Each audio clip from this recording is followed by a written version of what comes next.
യുഎഇയിലെ സ്വകാര്യ വിദ്യാഭ്യാസ രംഗത്ത് ഇനി കൂടുതൽ സ്വദേശികളെത്തും. അടുത്ത 4 വർഷത്തിനുള്ളിൽ 4000 ഇമറാത്തികളെ നിയമിക്കാനാണ് ലക്ഷ്യമിടുന്നത്. ഇതിലൂടെ ഓരോ വർഷവും 1000 പേർക്ക് ജോലി നൽകാനുമാണ് തീരുമാനം. സ്വകാര്യ വിദ്യാഭ്യാസ മേഖലയിൽ കൂടുതൽ സ്വദേശികൾക്ക് തൊഴിൽ നൽകുകയെന്ന ലക്ഷ്യത്തോടെയാണ് യുഎഇ പുതിയ പദ്ധതി പ്രഖ്യാപിച്ചത്.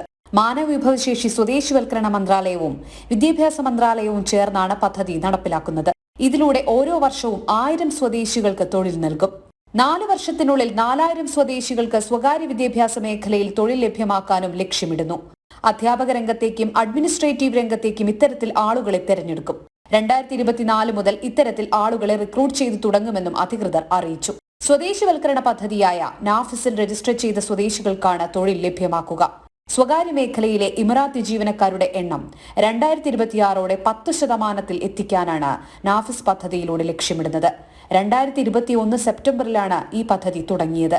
നിലവിൽ സ്വകാര്യ മേഖലയിൽ ജോലി ചെയ്യുന്ന സ്വദേശികളുടെ ആകെ എണ്ണം 82,000 ആണ്. ജനം, ദുബായ്.